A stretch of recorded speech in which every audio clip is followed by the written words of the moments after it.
It is 1 week after Easter, brothers and sisters, certainly a remarkable Easter this year. And instead of a homily, as I have shared in recent weeks, I would just have a small message this week. First of all, I hope all of you have received the invitation to join a digital retreat, a kind of way to do spiritual exercises over the internet remotely. As Charity Corbett, our family and youth minister, has explained in a separate flock note that has gone out. I would also like to thank everyone who has helped this year with how we were able to celebrate the days of the Triduum, right? Holy Thursday, Good Friday, then the Easter Vigil and the Easter Sunday itself, especially those who helped with the music, those who did the decorations in the church, also our two seminarians, Stephen and Michael, who have served and done the readings and anyway are on a daily basis very much engaged in helping us continue the liturgy, the daily Mass at St. George's. Also all our staff who keep the building safe and functional. We've turned off the heat now in the church, so it's a bit cooler, but I trust we will all dress appropriately, both the seminarians and I, and so we can continue the daily Masses. I encourage you very much to, at times at least, tune in our YouTube channel for the daily Masses and other messages which we are going to share in that way. Our church, the church in general, of course, is affected by the coronavirus and the shutdowns and the limitations. I must say that at St. George's we are, surviving. We're surviving at the rectory, as you see. We're not looking too bad, I trust. You can hear us. We ring the bell. Stephen Gaudet has taken that on very much as his kind of ministry. Every day at 12 noon, I encourage those who hear the bell and also those who don't hear the bell to make it a habit to, respond to the call by saying a prayer. If possible, the Regina Caeli prayer, which in Eastertide is a prayer to Our Lady, that is said instead of the Angelus, the Angel of the Lord. I also encourage you, in fact, to find ways by which we keep our lives ordered, not just give in to the chaos, but instead find ways of staying connected to other people, staying connected to God. Even more importantly, much of this is achieved by putting order in our daily lives and also order into our life of prayer, our spiritual lives.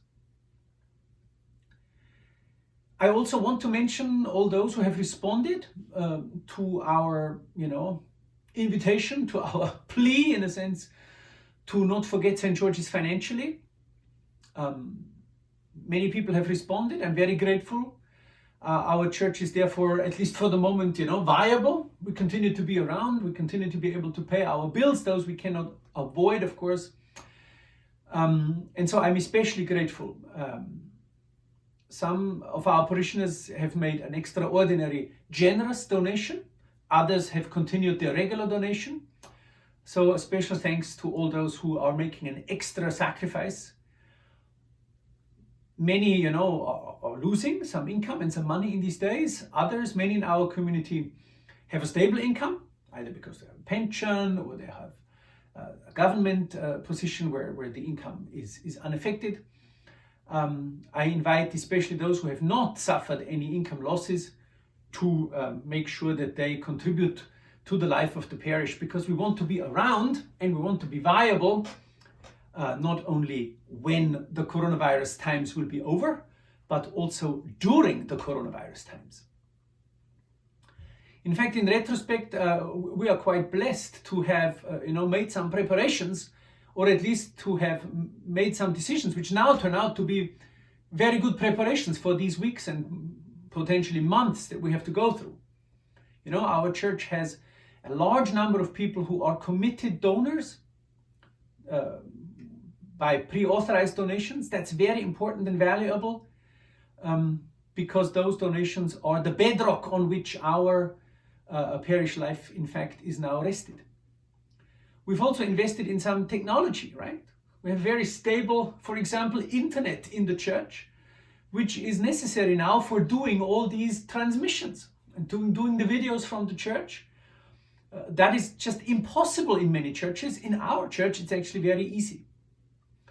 We also got the flock note system last year, and now it is, in a sense, the most effective way of being connected, of communicating with all those whose names and whose email addresses and cell phones are there, so they can receive at least some of the messages which we are sending out in this way.